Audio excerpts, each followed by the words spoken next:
Good evening, everyone. I think we'll start this session. It's been a long and interesting day, and we hope to wrap it up in an exciting way here. My name is Julia McKinsey. I direct international affairs for the American Association for the Advancement of Science. And I'm a bit of an interloper here, which I'll explain. We're here to discuss the human right to science, and I will give an outline of what broadly we'll discuss today. I am really I'm channeling a woman named Jessica Wyndham, who's about to have a baby, who leads this work for the AAAS and works with the panelists that you'll hear, the real experts that I'll pass it off to in a few moments. So we're going to talk about, I'm going to give a short history of AAAS's work in this space, both at the intersection of science and human rights and how that led into this work. Give a brief history on the right to science in a broader way. And then the panelists are really going to dive into the meat of the conversation, which is about working with the scientific community and a variety of stakeholders to define the right clearly, and then really getting into the weeds with our last panelists on actually implementing the right, both in policymaking and in litigation. So briefly, AAAS has been talked about at a couple of different junctures of the forum. We're a partner in this forum, and so I don't want to be too heavy-handed about this. We're based in Washington, D.C., but we're an international nonprofit working at the intersection of science and a lot of things, policymaking, education, human rights. We're usually most well known among scientists as the publisher of the Science family of journals. But that publishing house is connected to a nonprofit that does a variety of work, programmatic work internationally and domestically, on programs that advance our very, very broad mission to advance science and serve society.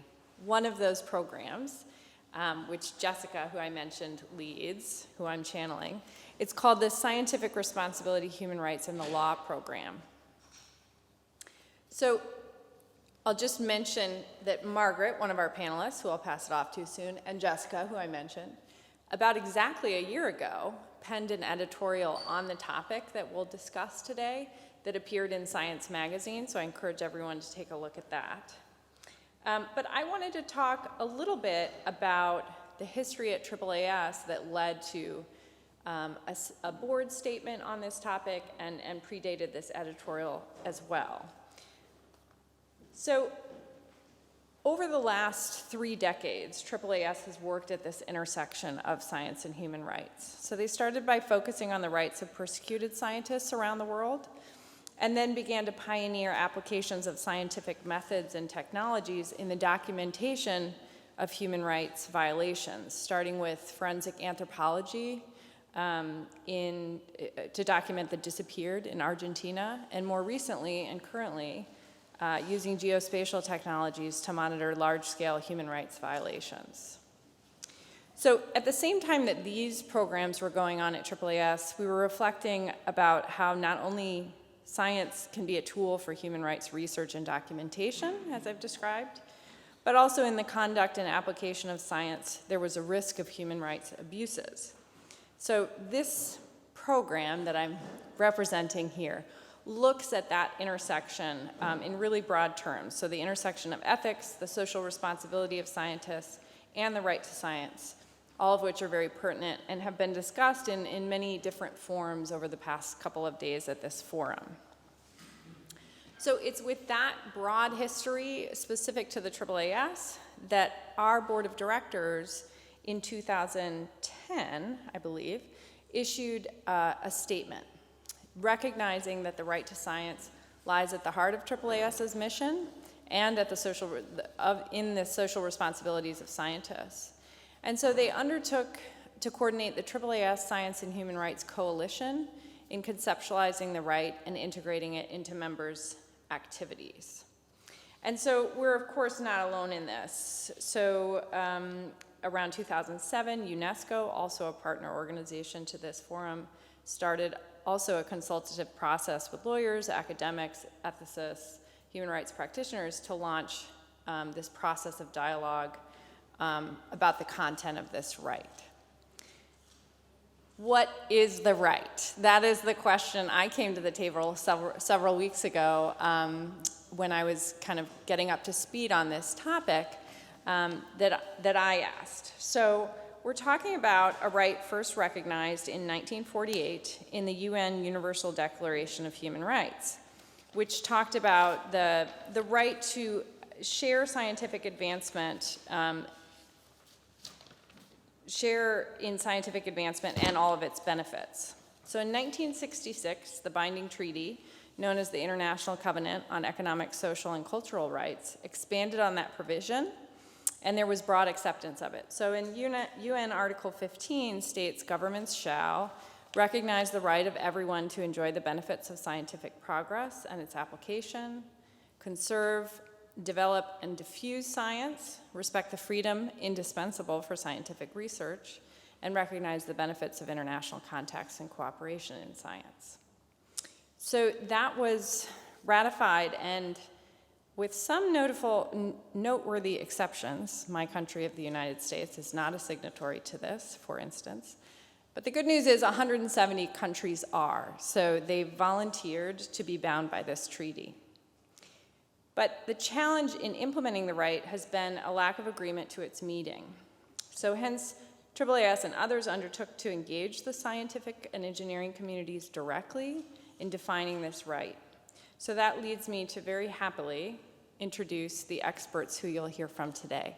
We'll hear from Margaret Vitullo, who's the Deputy Director of the American Sociological Association, and as I said, has been working with Jessica on this that culminated in that editorial and other items we'll hear about.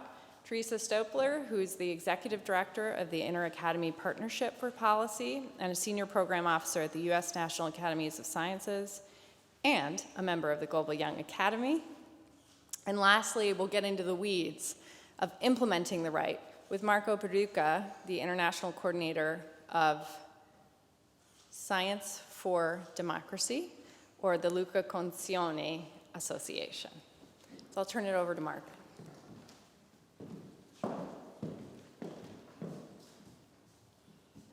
Thank you, Julia. Okay, so before we go forward to describe our work on trying to understand what it means to have a right to science, my colleagues and I would like to share 2 points of clarification. First, in using the term science, we refer to the pursuit and application of knowledge and understanding of the natural, social, engineering, and medical worlds following an iterative, systematic methodology based on evidence. In other words, we have a broad and inclusive definition of science. Second, in talking to scientists, we in no way want to suggest that scientists are the only important stakeholders in the right to science. UNESCO's 2009 Venice Statement called for participation of scientific and academic communities in defining the right to science. Likewise, the AAAS statement that Julia mentioned talks about the right to science as central to the work of the AAAS. And so they agreed to work on bringing scientists' voices to this question. So our focus on scientists, while it comes from that tradition and that call from the Venice Statement in 2007, we want to acknowledge the other stakeholders who also have much to say about this topic.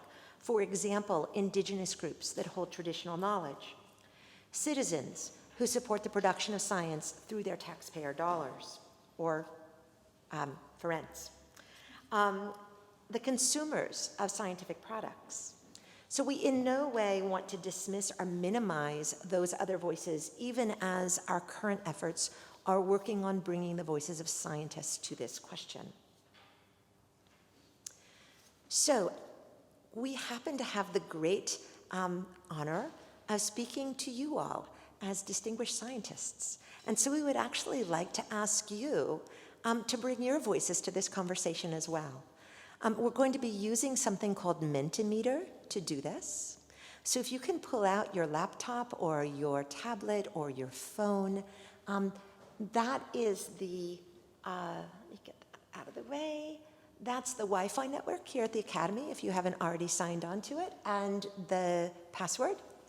And then once you're attached to the Wi-Fi, if you can go to www.menti.com and put in that number, 606747, then you'll be able to respond to our questions.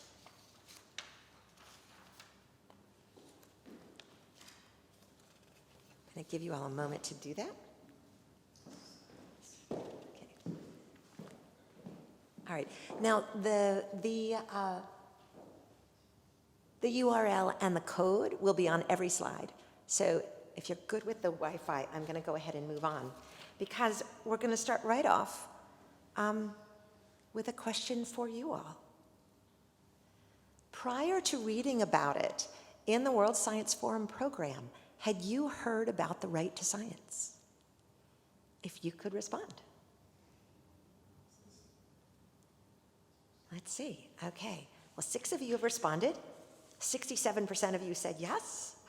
Here we go. There's a 7th person. Oh, this is very interesting. Now we're getting to 50-50. All right. That's quite fascinating in itself. When we, I'm jumping ahead a little bit, but when we did a questionnaire of people in National Academies of Science, we're right on right now. 56% of them had heard about the right to science, and the rest had not. So, now we're back to 50-50. So at any rate, I think that what we can take away from this is that there are a great many people who care a lot about science. You all wouldn't be in this room if you didn't care deeply about science, and yet don't know about the right to science. That's a fascinating finding in itself. Okay, I am going to move on. All right, so over the past 10 years, Jessica Wyndham and I have worked together along with some fantastic collaborators, including Teresa Stopler, who will be talking to you all in a little while, and we've had the good fortune of working with Marco in more in a parallel way, trying to bring the voices of scientists to this question about what does it mean to have a right to science. And I'm going to briefly talk to you about 3 of those projects. There are 4 listed here. One is a study where we used focus groups to ask scientists about the right to science. We then followed up with that, doing a global questionnaire. We also did an analysis of state reports to the UN, the periodic reports that they send in, about what they said about their efforts to apply the right to science, even though there's no general comment. The UN hasn't really said what it means, but we have this 160 nations that have ratified the treaty, so what are they saying? And then most recently this year, our study of the National Academies of Science. Okay, so through those 4 projects, we have contributed 5 sets of insights on the right to science. The first has to do with what the benefits of science are. Then we contributed a continuum, a conceptual framework for understanding what it might mean to have access to science and what the tools and mechanisms are for supporting that access. We've provided a global comparative perspective on this, and we've provided some practical insights from health practitioners. I'm going to walk you through those things now. First, what are the benefits of science? These results come primarily from the focus group data that we did in the United States. As I said, we did focus groups with 16 different disciplinary groups, including physicists and acousticians and civil engineers and health and biological, health sciences, biology, a huge array. And we asked each of these groups to tell us, what do you see as the primary benefits of your discipline to society? And one of the things that we found absolutely fascinating is that even though we were asking many different disciplines, the most commonly mentioned benefit of science across them all was health, the ability to contribute to positive human health. So of course we were expecting that from the biological and health science professionals that we talked to. But when the civil engineers started talking to us about thermodynamic labels that would say whether a medicine had been stored outside the safe temperature range that would assure the effectiveness of that medicine, we were fascinated. And we saw that again and again. So the first benefit was health. The second was advancing knowledge. The third was responding to the needs of the environment. The fourth, education and training. The fifth, an empirical basis for laws, policies, and programs. I'm not going to go through and read the rest of them to you. But this, as I said, these findings are from the US-based focus groups. When we brought this to the global community of scientists through a questionnaire, there was a little bit of variation in different regions between which benefits showed up at the very top of the list, or in the top 5. But across all the regions, health and advancing knowledge were in the top 2, which we thought was quite fascinating. Okay, the second major contribution of this work was providing a conceptual framework for thinking about what it means to have a right to access science. Farida Shahid, the special rapporteur in the field of cultural rights, wrote in a 2012 report that access to science should be to science as a whole, not to a particular scientific outcome or application. She specifically stated that people have a right to access scientific knowledge, information, and advances. And this is quite fascinating, that they should have the right not only to consume science, but also to be involved in the production of science. Finally, she suggested that the right to access science, that the nature of that access may be contextually dependent. The results from our focus groups study helped draw out the specific meaning of what it might mean, represent, to have access to science as a whole within a contextually dependent framework. In the continuum of access that you're looking at right now, on the left-hand side, you see the general public, right? And on the right-hand side are scientists. So as a member of the general public, if a member of the general public decides that they're very concerned about climate and they become a climate activist, right? They may move from simply access to the applications of science, which come through in news about what the weather's doing, to access to scientific knowledge and information. They want access to be able to understand more about what scientists are actually saying about changing climate. Well, if they're really interested, they may want to go even farther, and they may want to be able to access the literature on climatology to try and understand better and really dive into what the scientists are writing. They may even, if someone is really motivated and has gotten training, right, they may actually try to reanalyze data about this to better understand what is happening in this situation. So this person who started off as a member of the general public, maybe they get deeply involved, they're a climate activist, then they go to graduate school because they want to learn more. Then they start looking at that data. They're moving along the continuum of access from left to right. As you move along that continuum, you have increasing levels of risk associated with having that level of access and increasing levels of responsibility. And that's why the continuum is lighter on the left-hand side and becomes darker on the right-hand side.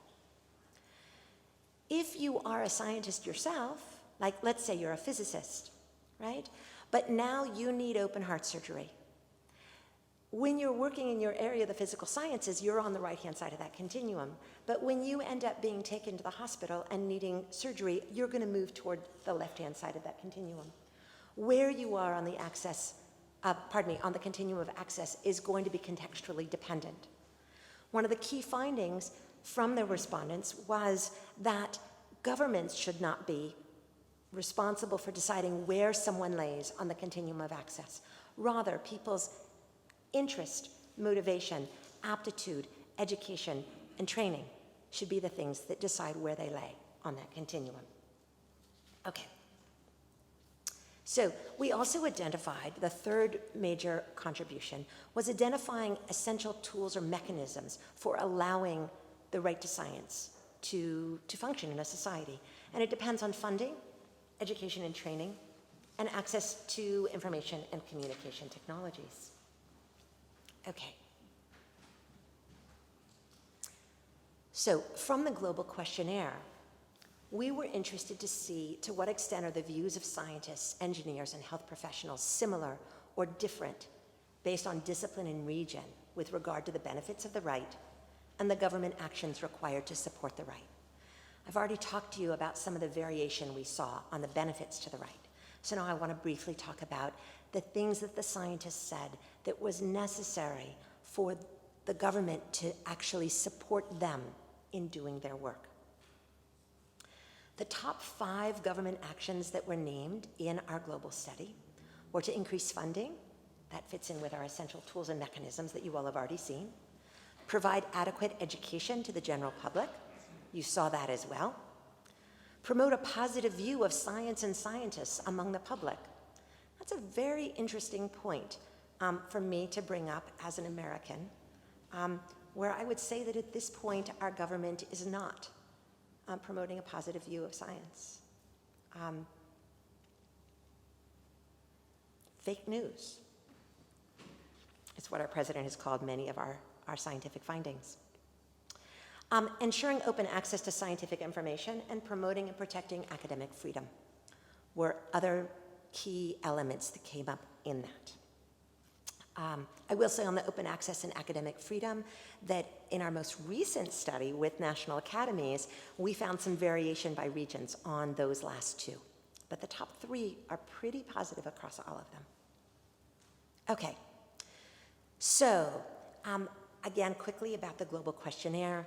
We did find that there was variation depending on whether scientists were working in industry or the commercial sector versus whether they were working in an academic setting. Those in commercial settings were much more interested in reforming intellectual property law and promoting technology transfer than scientists who were working in academia. We also found that scientists who were working in the global south were particularly interested in the government working to promote technology transfer. Okay, so the final of the 5 sort of general contributions that I wanted to tell you all about had to do with some of the findings that we saw when we started talking to health practitioners, specifically about the right to science. We found that there was that the health practitioners talked to us about the value of using a human rights framework. They thought that using a human rights framework to talk about access to healthcare would help create a policy coherence. And they thought that if the government, and in cases where they had seen the government use a human rights framework, it had a positive domestic impact. But they also talked about the limitations of a human rights framework, particularly that sometimes the relationship between governments and human rights organizations are fractious, that there are some very complicated issues that arise when trade treaties actually conflict with human rights treaties. And of course, the lack of enforcement for human rights. They really saw an enormous need for us to be looking at the idea of a right to science in terms of taxpayers giving money to the government, which is then used to support basic discovery science, basic development science, which companies then buy the products of that, right? And then go off and develop products that they then make enormous amounts of money from, and the people who pay the tax money can't afford to get access to those products. And that was an issue that they talked about quite a bit as a challenge in this. Because I'm running out of time here, I want to keep on moving forward. I know I'm sharing a lot with you in a very short period of time. Marco is going to help a lot to make this make sense as he talks about it in more concrete terms. Okay, over time, we've spent 10 years talking about what the right to science might be. The Committee on Economic, Social, and Cultural Rights at the UN has also engaged in a process of beginning to develop a general comment on the right.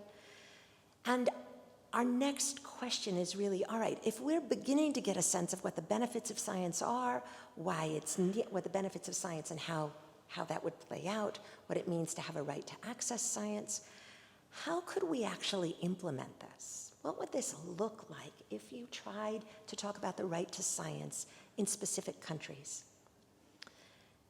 And so we thought, there's got to be an organizational center that understands what's happening in countries themselves and can think about the progressive realization of the right to science within specific national contexts. And who could that be? So on one hand, we're kind of trying to figure out how do we bring these disparate things together. On one hand, we've got science and all of the empirical perspectives for knowledge production, the ontological and epistemological view of science and how that works on one side. On the other side, we have human rights, which have really been promulgated and thought about in terms of international law, right? And activism.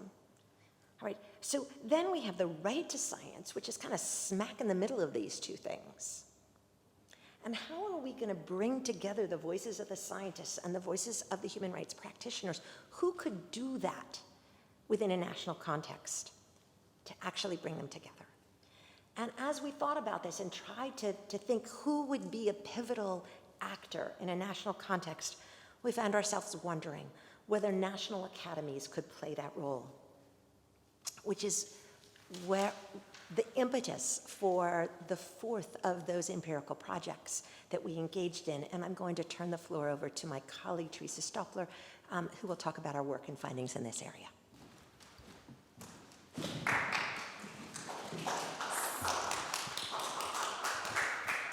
Great, thank you so much. So national academies, I think many of you know as we sit in one that these are merit-based organizations, typically independent from government.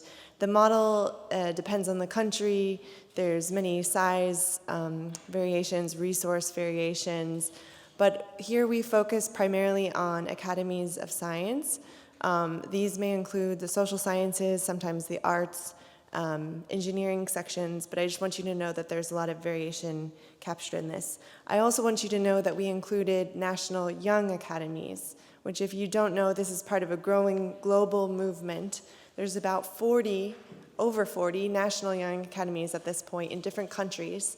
They're early to mid-career scholars who are competitively selected for excellent scholarship, but also a commitment to science-serving society, and they typically serve 4 to 5 year terms in these young academies. So they were also part of this work that we'll be talking about. And so as these independent, merit-based organizations that work at the national level and have these young counterparts in some cases, could national academies be a place to look at the right to science? And so going back to the Mentimeter, we'd like to ask you what you think. So could national academies, either senior or young, help in the fulfillment of the right to science? What do you think? And so if you still have your phone or your laptop open, you can just see the new one on your screen. I'll give you a second. Well, we can have an argument between those two. Not really sure. Maybe. You want me to tell you? You might know what I want you to say at this point.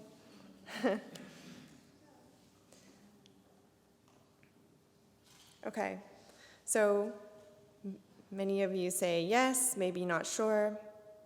So then moving on, do you think that working on fulfillment of the right to science could actually benefit academies? This is a different question.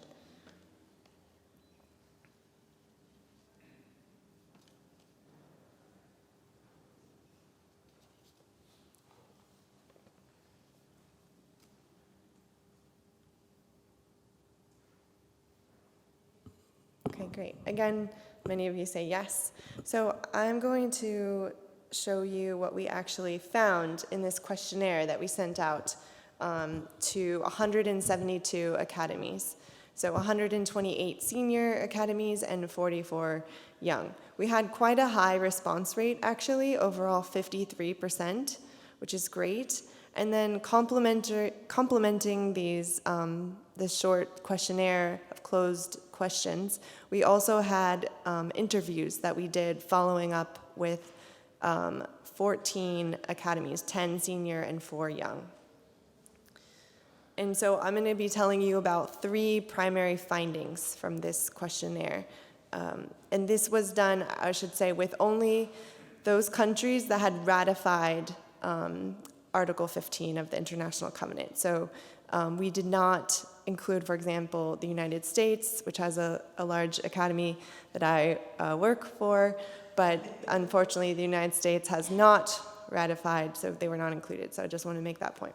So first, and I need to explain this, but the right to science is both little known and perceived by many as core to the Academy's mission. So I think this is a very interesting finding. So we found that 56% of survey respondents had not heard of the right to science prior to receiving the questionnaire. But at that same time, it sort of was an idea that intrinsically resonated with the participants. So even though they hadn't heard of this formal right to science, as soon as we sort of explained what it was, they really seemed to immediately grasp the concept and think that it was something that definitely their academy would be central to fulfilling. And so I think this is a really compelling idea. So here's an excerpt from one of our interviews. This is a quote from an interviewer of what a participant stated. So she indicated that she has thought about scientific advancement almost as a privilege, but would like to learn about the notion of science as a right.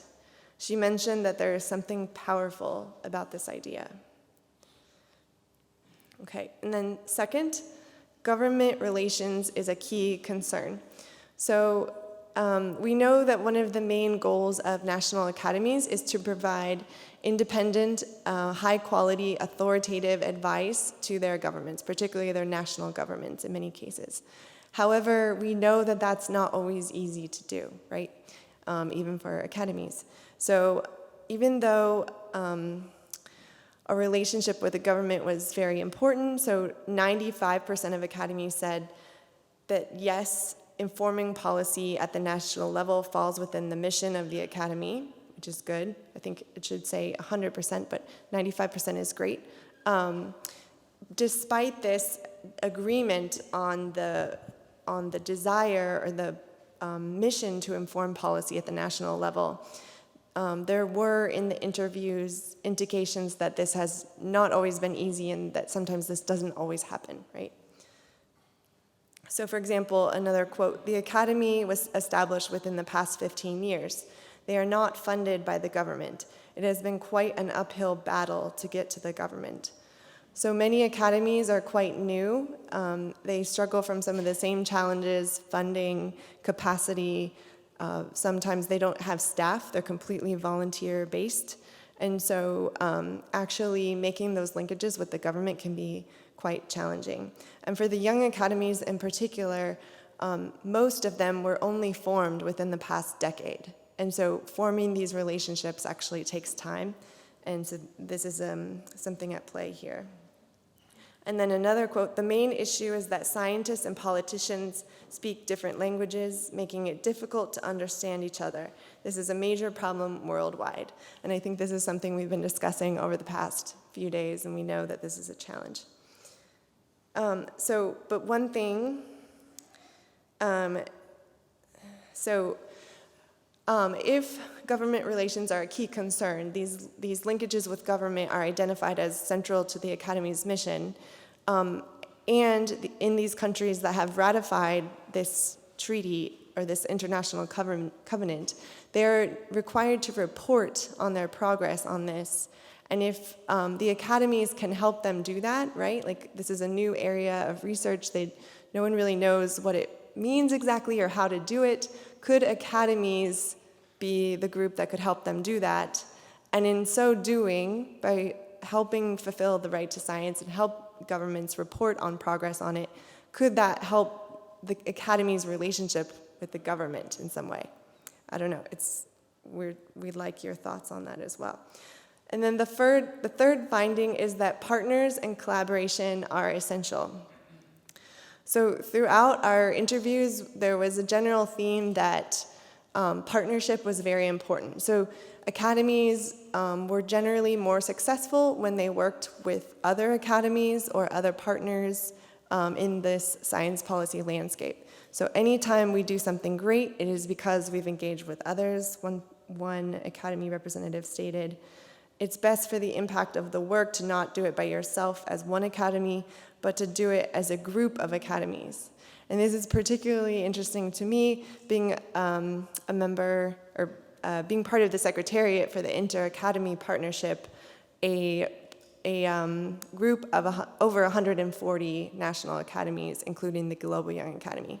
So if we work best in groupings of academies, that's interesting to us as a network to think about.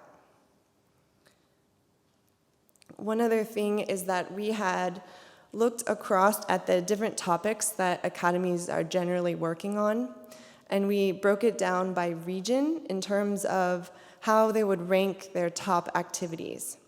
And one pattern you can see is that science education, the large green box at the top, and sustainable development are two themes that kind of cut across all of the regions of the academy. So Africa, Americas, the Asia Pacific, Europe, Middle East, and North Africa. And so when talking about the right to science, if these topic areas are resonating or are of importance to academies across the regions, these might be good entry points to approach the right to science. So what are the next steps? So we did this questionnaire. It seems like there is interest in this topic, even though it was little known. It kind of really resonates with the academies and their mission. So how can we take this forward? So we had some preliminary thoughts on that. One is to train relevant academy staff in the right to science and opportunities for engagement. So during our interviews, many people indicated that they weren't very familiar, but they would really welcome resources to train staff and to learn more about what this means and to help them and their academies think about what that might mean for their academy. We can identify academies in countries soon to report to the UN Committee on Economic, Social, and Cultural Rights. Again, helping the academy help their governments meet this requirement to report and have something positive to say about it, right? And then invite partnerships to facilitate academy participation in the UN reporting process, since we know that collaboration is identified as really a key element to our successful endeavors. And then support preparation of a report or contribution of academy to government's UN report. And so now I want to ask you, do you think it would be a good thing if your organization was more engaged in the fulfillment of the right to science? And we brought in this to organization rather than academy, just so you can think about it in your own context here.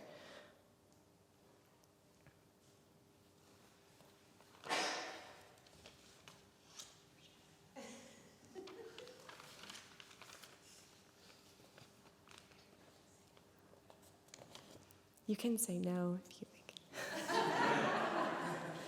They're anonymous? It's anonymous. Okay. Good job. Okay. Honesty. This is good. Okay, great. And so now, if you could humor me at 5:45 on a Friday afternoon after a 3-day conference, we're going to interact with each other and discuss something quickly.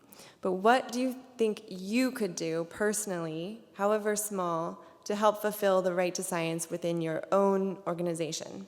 So what I'd like you to do is just think about that very briefly, maybe write a note if you want, and then just pair up with someone close by you, discuss it, and then we can enter those results through the Mentimeter. So right now, if you could just quietly think, and then I'll prompt you to discuss with your neighbor briefly.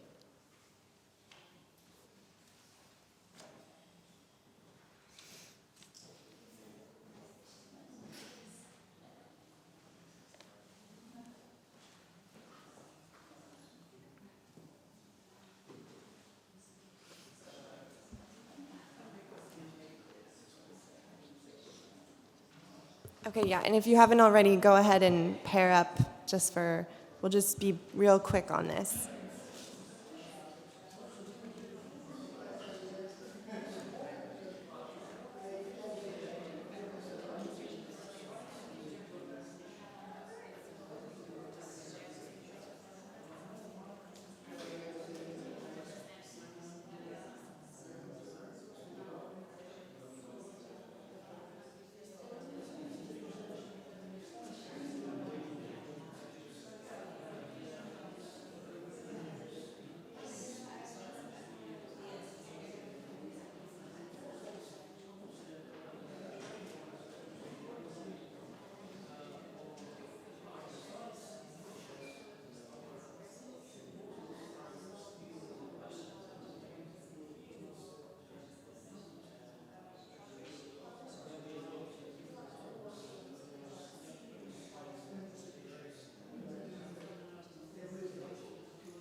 Okay, and you can go ahead and start entering any good ideas you've come up with about what you could individually do within your organization.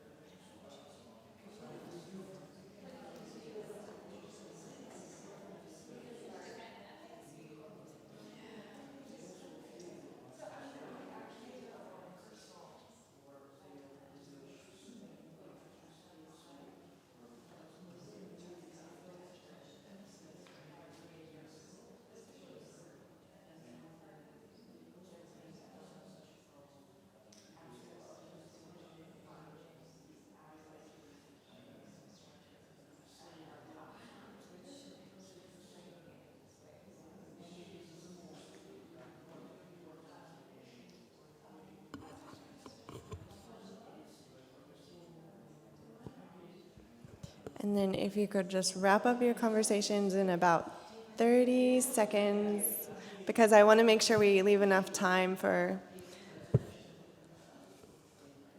sorry to rush you. So we have continue discussing what the right to science is about and how to promote it and protect it, volunteer on activities that promote the right to science. Sorry, you still have good ideas. Can you enter them in the little text box?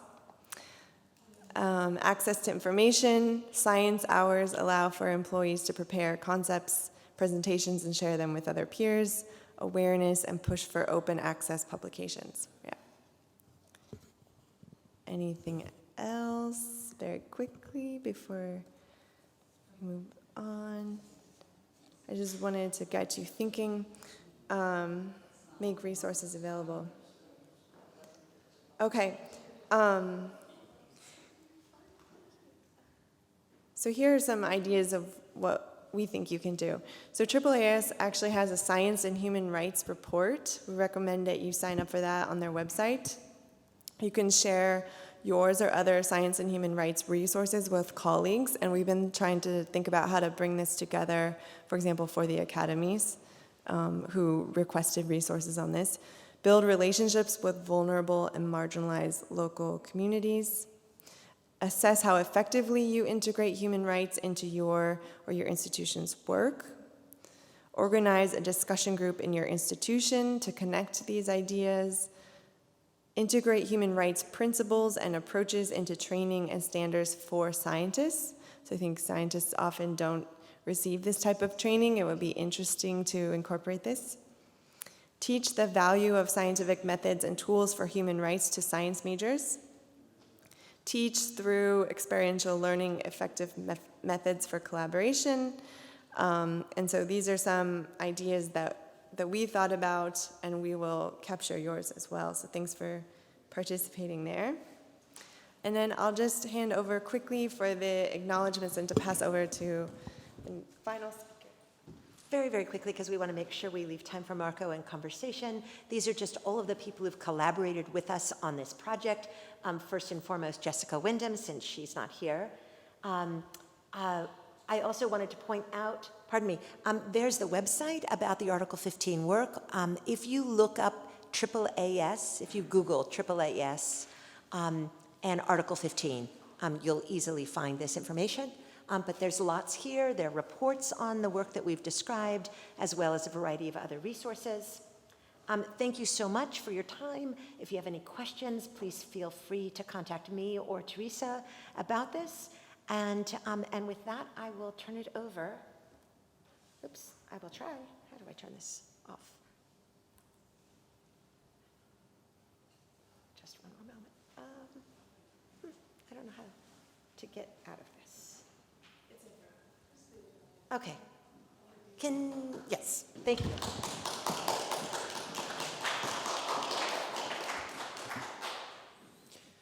Well, thank you very much. I have no slides and no the wonderful Metimeter because I belong to one of the categories that have been highlighted twice already today that range at the very bottom of the list of appreciation or trust. I'm a former member of parliament, so I'm coming out of the closet at the beginning. But there's always exception to the rule, so perhaps I could be one of those.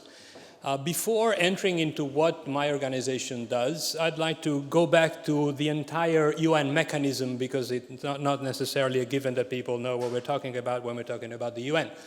So the International Covenant on Economic, Social, and Cultural Rights was drafted in 1956. So you can imagine what the world was like in 1956. Actually, in this very country, they had tanks in the streets to repress a revolt from students.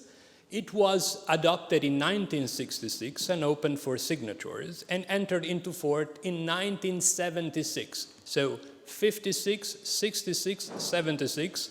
You can imagine what the world was like in 56, 66, 76. At least they all agreed on something, on a variety of things. Not only they agreed on a covenant on economic, social, and cultural rights, but also on rights pertaining to the political and civil parts of our public and private sphere.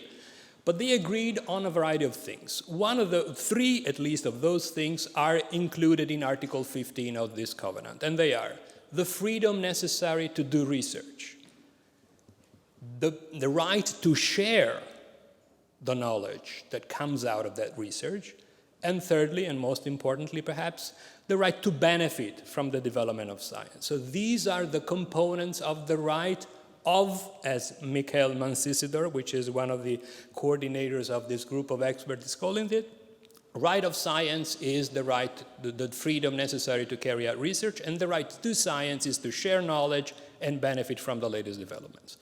So if the world agreed on these three elements during the Cold War, actually not so cold, but certainly during the war, today, where we are richer and freer and happier to a certain extent, I think we should also find ways to promote and protect those three rights. The United Nations has set up a committee which is made of experts. They're not necessarily scientists, but they are nominated by governments. There are 13 in their own personal capacities. And every 4 years, they monitor the ways in which countries that have ratified the covenant implement the rights contained in those documents. These reports are called country report and are submitted to the committee.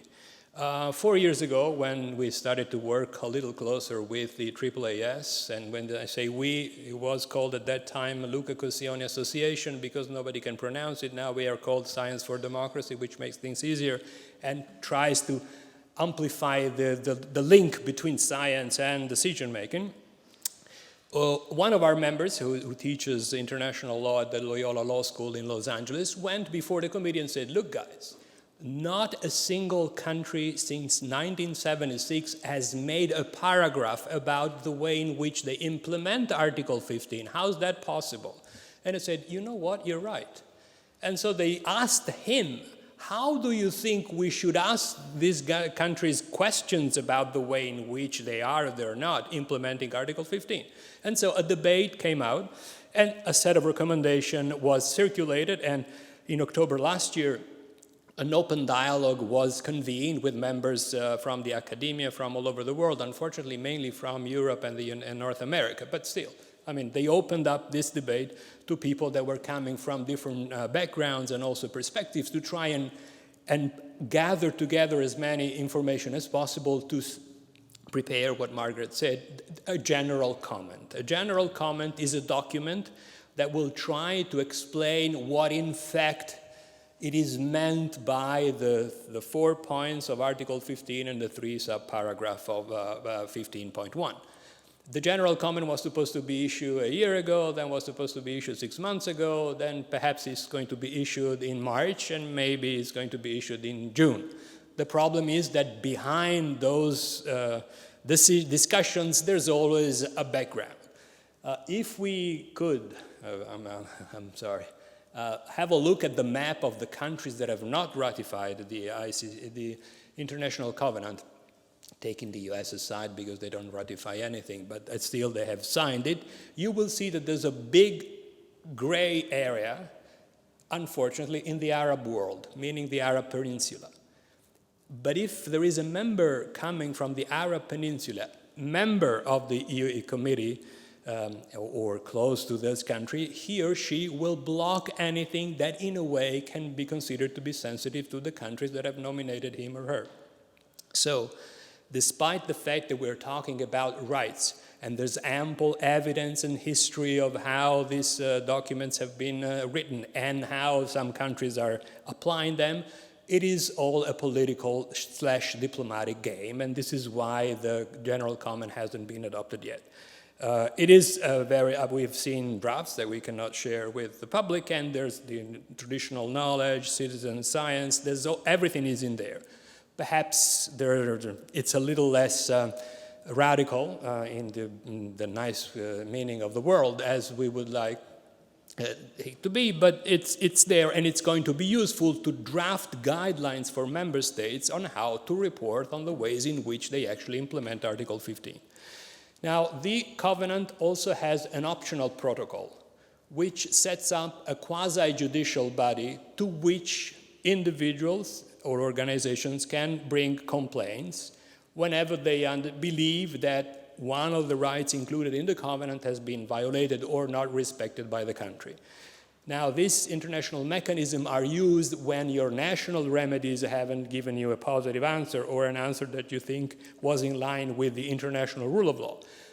There's an interesting clause in this optional protocol that says that the due process, in a way, so if your country doesn't reply within 12 months, you can skip the national level and go directly to this committee. Of the 167 countries that have ratified the Covenant, only 23 have ratified the optional protocol. They are mainly, again, in Europe and Latin America, but still, it's a start. And the thing that it's a start, it's something that we always have to keep in mind when we talk about the right to science. Today, we are in a panel discussion with some 25 people in the audience.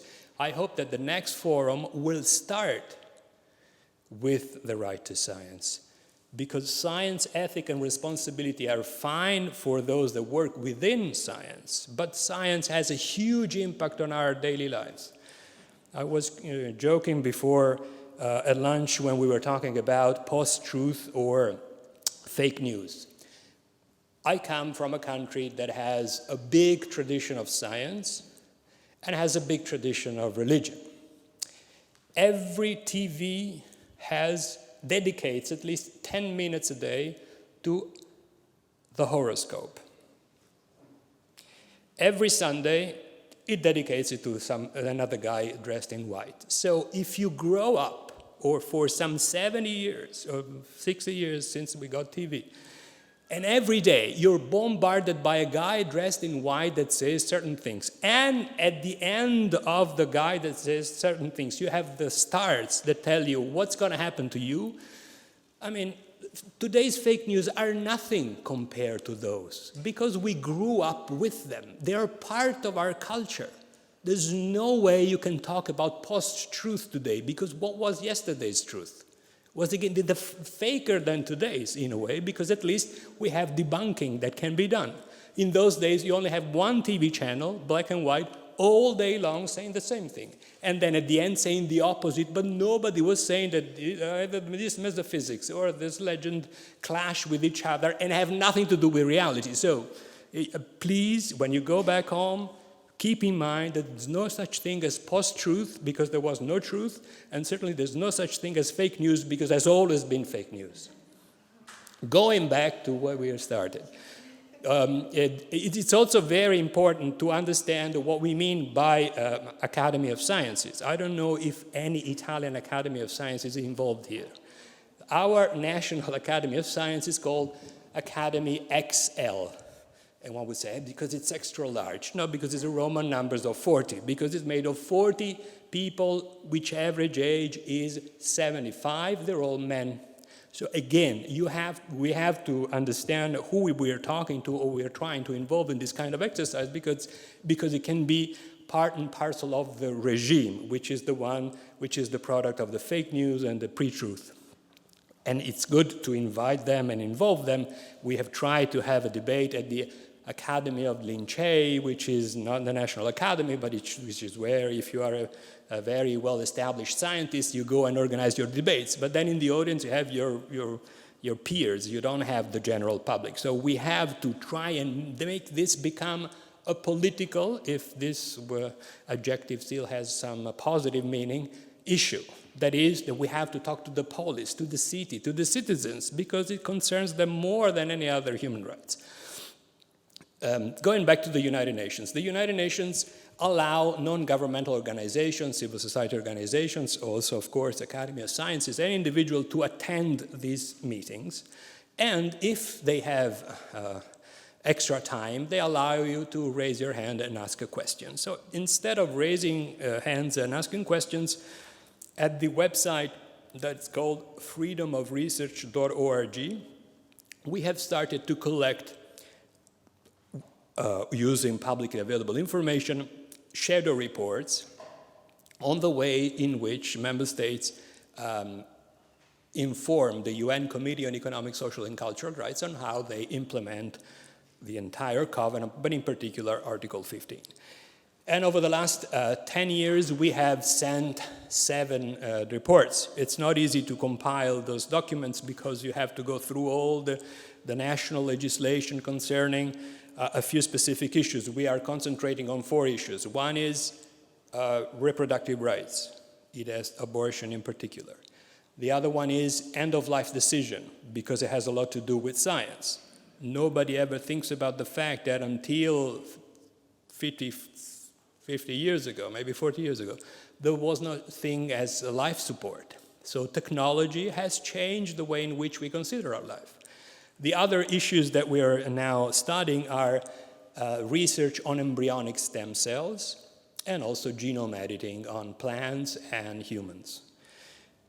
It's difficult, again, to find laws. Sometimes they don't have laws. Within the European Union, we have European directives, but then again, you have to understand how countries implement the European directive into national legislation. So, and we have highlighted a few things, and the recommendations that have come out of the scrutiny that the committee has done have been sent back to the countries to try and alert some of the pieces of legislation that were not necessarily or perfectly in line with the norms of the covenant.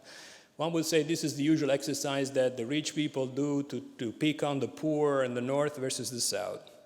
Could be the case, it's not the case. 2 of the worst performing countries when it comes to embryonic stem cell research are Germany and Italy in the world, despite the fact that in particular Germany invests quite a lot of money in research. Italy is doing way worse than Germany, and so not only we highlighted that in general terms, but we tried to we brought a case before the committee using the fact that Italy has ratified the optional protocol, so in a way we have this additional quasi-judicial body that can be interested with some violations of human rights. If they said that on the one hand we were right, more quoting Article 12 that has to do with reproductive health rights, they said that we have no notion of what you mean or we should mean with the rights to science, because the problem that we have in our national legislation is that you can produce up to 3 embryos that can be implanted in a woman. Those that are not used have to be frozen and cannot be given to National Research Institute or exported to other non-national research institute. We said, okay, even if you're obliging someone to implement an embryo, and up to 5 years ago, there was no way you could do a prenatal screening, so the other solution would have been an abortion, even in a country where abortion is still not necessarily the law of the land. The other problem that we highlighted is that the law is blocking the right of science. That is, Italian scientists to carry out research on embryonic stem cell have to buy material from abroad and cannot use the made in Italy stuff. And we go around the world saying made in Italy is better than anything else. So they said, unfortunately, not only there's no precedent, but also it's not clear to the UN itself what this right of science should be. And so everybody who's doing the work that we are doing, and we were saying before that perhaps AAAS should become quadruple AS, because the advocacy part of the work is necessary here. What we're doing today will actually be empowered even more the day in which this general comment will be adopted, because there we will have additional elements that can be used to go before the committee, but also to go before a national courts or constitutional courts that are one of the other parts of the system that in fact need to be used. The last example that I wanted to make is concerning other types of research, because we're always talking about health, and we were saying before, medicine is also on the top of the chart where people of the type of sciences that trust us the most. The other one is genome editing on plants, which brings yet another player in the discussion. Not only is science involved, and therefore scientists, and therefore universities or academies of scientists, not only politicians, the decision makers, the legislators, the governments, it's also judges, people that work in tribunals and courts. They have also been included in this discussion. The European Court of Justice adopted a sentence in July 2018 on mutagenesis, saying that the technique called CRISPR, which was invented in 2012, should be treated as if it were genetically modified organisms. Europe adopted a directive in 2001/18, this is the number of the directive, that regulates GMOs in a very strict way. So it takes a lot of time and effort and resources, not only to study, but also to introduce in the market the products. The question here, I mean, you don't have to be a scientist or rocket scientist, as we say, to understand that there's a problem in regulating something invented in 2012 with norms adopted in 2001. Simply because at that time, the debate on genome editing was in very, very small circles in like 3 places of the world. And of course, not because it's old, but because it's bad. It's not equipped to regulate what has come afterwards. This, in a way, and we're working with 120 research institutes around Europe, and we are going to have a meeting in mid-December and possibly again another one at the European Parliament next spring, is one of the elements and arguments we're trying to use to go to a supranational body, because a decision taken by the European Court of Justice cannot be appealed, and say, look, here we have a problem. We as the global community, have the right to benefit from the latest discovery of science. Within Europe itself, genome editing on plants has gone forward. We organized a prohibited snack in front of the European Parliament in March, where we ate CRISPR rice in front of a square full of students coming from the Biotechnology Institute in Ghent. Everybody ate it. At the very end, the police came and confiscated the rice, which is something that we asked them to do because we wanted to go through the entire analysis of the rice and tell us if it was or it wasn't CRISPR. They took everything. We've been interrogated for 3 hours with my colleague. At the end, they issued a document in which they said the rice was not enough to carry out research. We need at least half a kilo, which is a quarter of a pound of rice, to finally understand what was inside the rice and if the rice had been genetically modified. I mean, everybody knows that you read like 2 or 3 things. I mean, a handful would be more than enough to do all these things, and they had a handful of rice. So they didn't dare challenging what we said and what we did along the lines of the reasons why we did it, because they knew that there was a legal problem that could have created a continental problem in terms of a decision taken by a court. So, but it went viral all over the internet. We did it again in Bari, in the southeast, where where a lot of rice is grown in Italy. The rice is coming from a lab at the University of Milan. So if science is going on and you're blocking it because of we don't know why, because there was no scientific document attached to the decision. Actually, the European Science Advisory Mechanism that was quoted in a panel this morning issued a document 3 months after the decision of the court. So what is the point in having a scientific advisory mechanism that tells you that they were wrong when they had already taken a decision? There's no reason. So we have to review the entire thing, and this is why making the right of and to science a central component of people that talk about science, how you want to communicate it, involve with people, and have an informed and evidence-based decision, and before decisions, also debates is central. One last thing about the fake news, and again, another thing that raw data is also very important. I come from Africa, where last week in Nairobi, UNFPA, which is the agency that talks about population, has convened an international conference that, of course, was boycotted by the Trump administration, so the usual stuff when it comes to international fora. They told us, without no shame, that the census data that they are using to develop models and to trying to map where people live, what they do, and what's their access to essential health services dates back, in the example of the Democratic Republic of the Congo, 1985. Since 1985, how many wars have happened in the Democratic Republic of the Congo? At least 3. 2 of them killed 2 million people. At the same time, we know that that country has one of the highest fertility rates in the world. So we don't know what we're talking about if we don't talk about this stuff, which is sharing, in this case, scientific knowledge.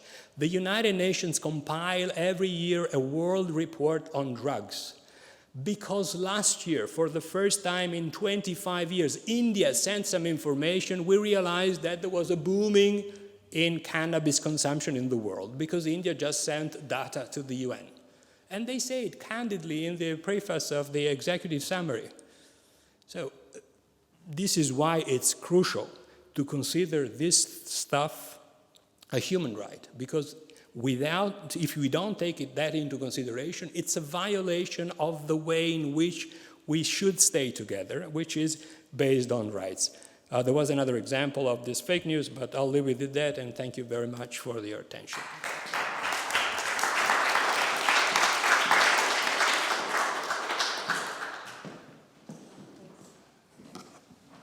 Thank you. Fascinating conversation. I have a series of questions, but because we have only 15 minutes, I wonder if I should first open it up to the floor. If anyone has a question, let's see, let me rush here, please. Just wave your hand. Please.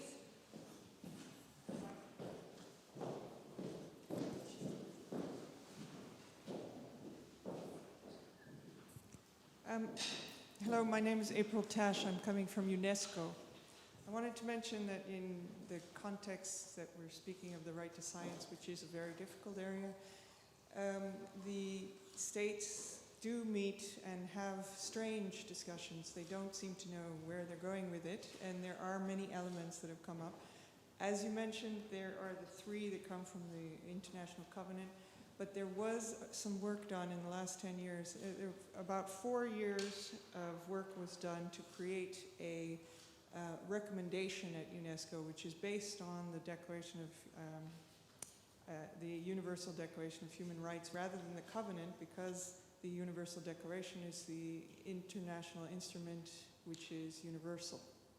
So the Covenant, which isn't yet, although it should be universal, isn't yet. And that original source of the right to science is also available as a legal source. That provides a legal source for a document which then gave operational guidelines. These are the common standards that should be implemented, and that will have a 4-yearly monitoring process separate from the Human Rights Council. And that starts in 2021 with the first reports. We're now designing the indicators for it. I just give the comment because it's an additional information for the right to science. The right to science, as it's embedded in this by the agreement of the countries, 195 countries agreed to it without abstention, and they asked for it to be embedded in this, and so it's entirely a human rights document we're talking about. But whether or not they will start to consider whether the right to science is available to individuals and implement this document, we cannot be sure until maybe 10, 20 years from now. Thank you, because I said that I was a politician, so you don't have to trust what I say. I mean, I have also a very bad memory.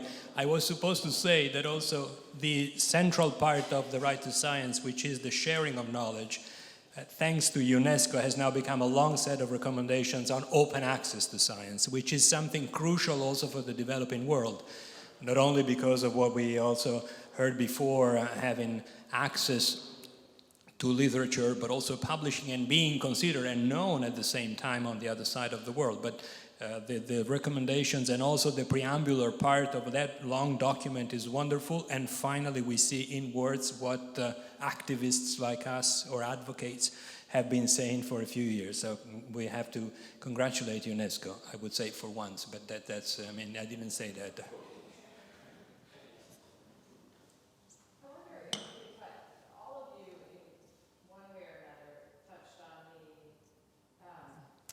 Touched on the number of stakeholders involved in this very, very broad area.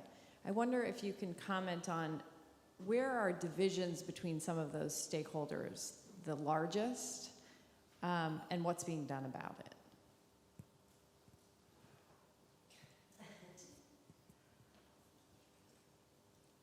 That's a really important question. I wonder whether you have a better sense of that because of your work in international legal contexts. I remember when you presented your study, the survey we were together in Geneva, February 2017, I was struck by the fact that the answers coming from the north, or of people coming from developing countries but studying and working in universities in the United States and Europe, has nothing to do with the lack of freedom to carry out research. And still, to this day, if you go to a university talking about some things, they never consider this as a problem for them. While I co-authored a collection of essays last year that's called, it's in Italian Latin, which is called Prohibisco ergo sum, I prohibit, therefore I am. That's trying to highlight how still the problem is in the law. And people that are victim of those violations or restrictions do not recognize that the problem is in the law. And in some fields, UK and US have way more freedom than other countries when they carry out research. We don't know what's happening in China. Perhaps we don't want to know what's happening in China. But I was struck by this fact. So I would say that also involving scientists in the quest for freedom, the right to science is the brother, sisters. People say it's a sleeping beauty of human rights. Okay, so it's time to wake her up or wake him up. But it's the cousin, twin cousin of freedom of speech. Because without the freedom to carry out research, you will never be able to falsify what has been given as the official version of that specific research. We were told before that women were considered not capable of studying for until 150 years ago or 100 years ago. And to this day, in some countries, they cannot, for cultural / metaphysical reasons, perhaps. But still, the lack of having included in their daily work the possibility that some things cannot be done because there's not enough or the necessary freedom, I think it's a problem. So I would say that not only scientists should try and become as advocates as possible of their causes, but they also will have to understand if, among all the problems that they encounter daily, the lack of freedom to carry out research, or that is the right of science, is the biggest problem. Then there's a big difference between science in rich countries and science in developing countries. I was in Africa before going to Kenya.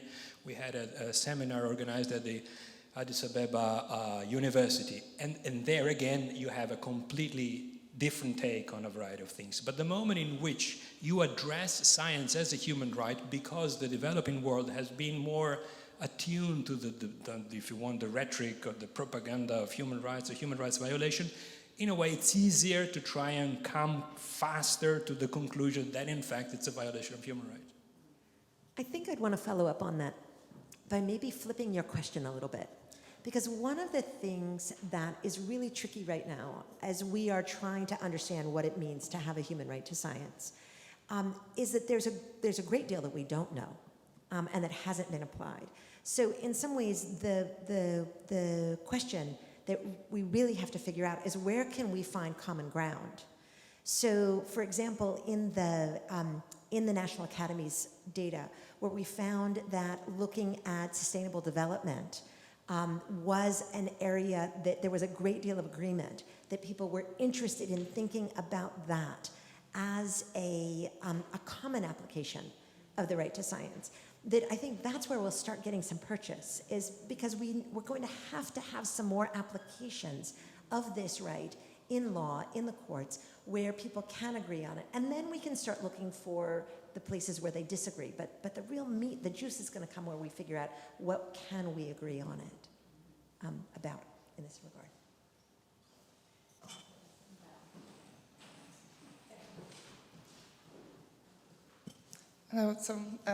I'm from Poland, and I represent also the Marie Curie Alumni Association. So as a researcher and a woman, to answer your question, to me the most intuitive division is religion versus science. And I have a feeling that intuitively, or maybe historically, it's considered that the right to religion would be closer to human rights than the right to science. And how is then that considered as is there a way to shift maybe or equalize priorities there?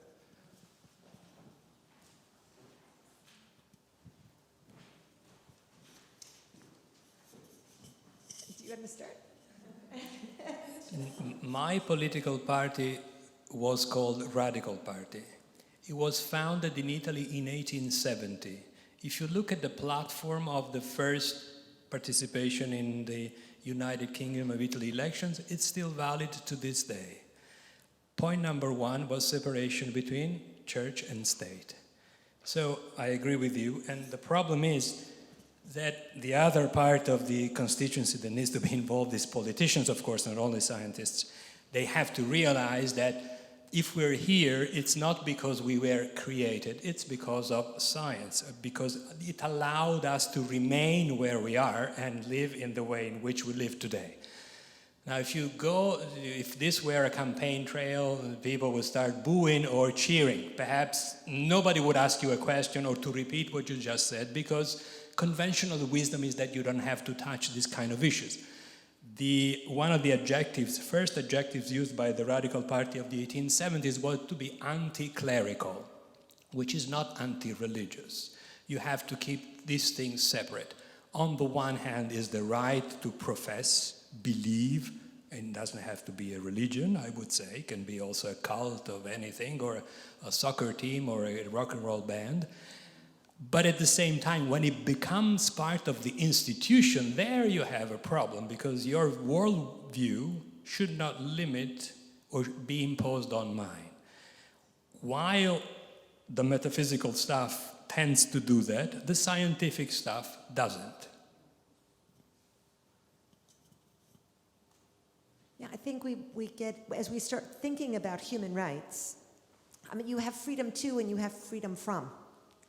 And this question about science is if we start thinking about freedom from, that you have freedom, your right to religion also includes your right to be free from, should you so choose. So they're not necessarily contradictory, although for one person, they may choose to enact those rights in very different ways. One other thing is nobody wants to make science the new religion, of course. So this is something that has to be spelled out. I mean, not here, but if you go around the world, you're not saying that a law that doesn't respect science 100% should be unconstitutional. I would say it should be, but this is not the way in which you want to promote the right to science. It is, there shouldn't be limitation to worship, but there shouldn't be limitation to research. Then the result, I mean, we know what it is. Everybody uses a GMO every day because it's a medicine. The prosciutto di Parma or Parmigiano Reggiano are produced by pigs and cows that eat tons of GMOs imported from Spain. But it's organic and made in Italy, where there's no way you can grow GMOs. So you have to really go to the hard facts, use some time to try and explain them, and then people will take a decision. I'm sure an informed decision, it's usually conducive to the best possible outcome. Can I actually ask a question? Well, I was just going to ask one of you, because I want to do a get you. Yes. Okay, for my colleagues here. So is there or should there be a limit to the right to science? So for example, human gene editing has come up recently. In cases like these, would there ever be a danger or a risk that the right to science could be used to perhaps justify or protect things that we might not want to happen in research? I think it was a quote before saying, one thing is to have the right to do something, one thing is to do the right thing. So I would say you should have the right to do whatever you want, as long as then it's the right thing to do. So there were discussions at the beginning of the genome editing craze to impose a moratorium.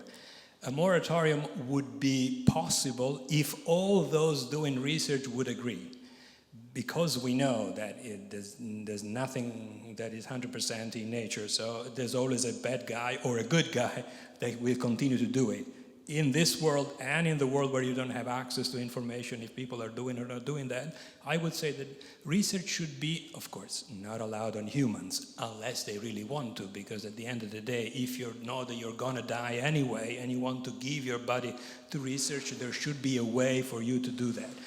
But then applying the product of the research is a different story.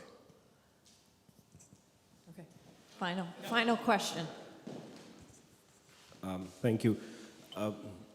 Because this is the final question, so I'm sorry, I'm just going to be a little blunt and ask, what is stopping the IAP, the AAAS, and other organizations that are part of the Science Network of coming up with a framework to assess countries' performance on the right to science? I come from a country which ratified the convention 11 years ago, has not submitted a single report on compliance. I'm pretty sure that none of the science advocates in my country even know about the ratification of this convention in itself.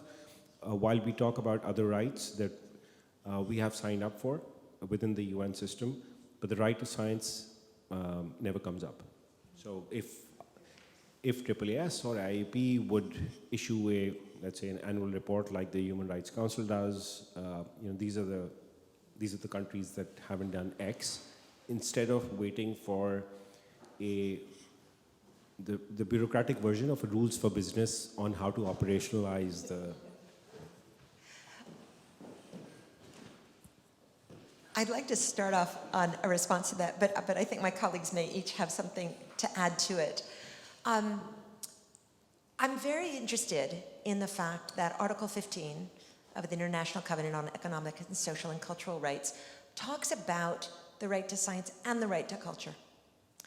And I've spent a good deal of time thinking about why those are both in the same article.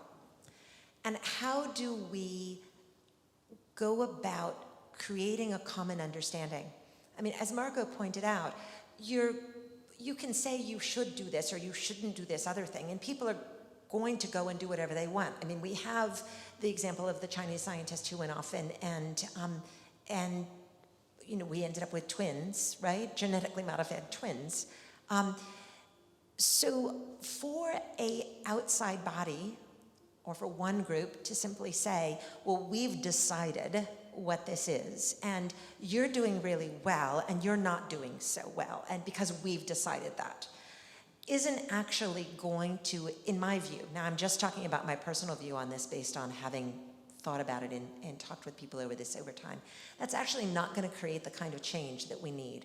That we've actually got to create a social movement. We've got to create a consensus and a set of ideas about what the right to science means and what it would look like to implement it. And so working this process through where there's, through the UN process, where there is at least some legitimacy, and that this is going to happen gradually over time. I think it's extremely important that Marco's organization is doing what he's doing in terms of pushing within the courts. I think that the directions that we were talking about in terms of working with national academies, if national academies start actually engaging in projects and shared projects and making statements about this, then we're going to start shifting that culture, and we can start actually making this happen, because there's no outside group that can make it happen. And simply us saying, us meaning any particular single organization, it's not actually going to achieve what we would like it to achieve. And so for that reason, we just have to go through the social processes to create that culture change. That's my view. Yeah, can I just say, it's a new idea, especially for the academy. So you saw in our survey, most of them actually had never heard of this. So, I think just having this conversation now, building on what Margaret said, kind of starts to get people thinking.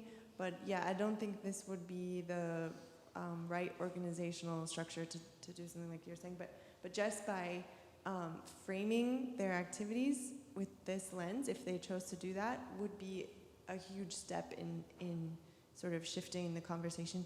Academies are quite conservative for a variety of reasons. That, it's kind of central to what they need to do. So, but another one thing is just as an entry to the human rights. So I would say academies have been fairly comfortable in terms of defending the academic freedom of their colleagues. So, for example, scientists that have been attacked wrongly by their governments in academic, so they will, support and try to defend. And so this is sort of like one entry point for academies that in a human rights context they sort of are comfortable working in, and then maybe talking more about it helps them think about how their other work might be informed by this. If you go to freedomofresearch.org and you look at this section that's called Shadow Report, you can become a secular evangelist, because you can also prepare your own country report or shadow report along the lines of what you can find there. We also have a monitoring system that pulls together I think if, again, institutions may take a little longer to come close to the idea, individuals can certainly start a revolution, I would say, but within the system, so that if you raise a question, why don't we organize a panel discussion about the right to science next time you have a public meeting, and then perhaps little by little things can start. Clearly this is closer to the beginning of a conversation than it is to the end. Thank you for coming, and please join me in thanking the panelists.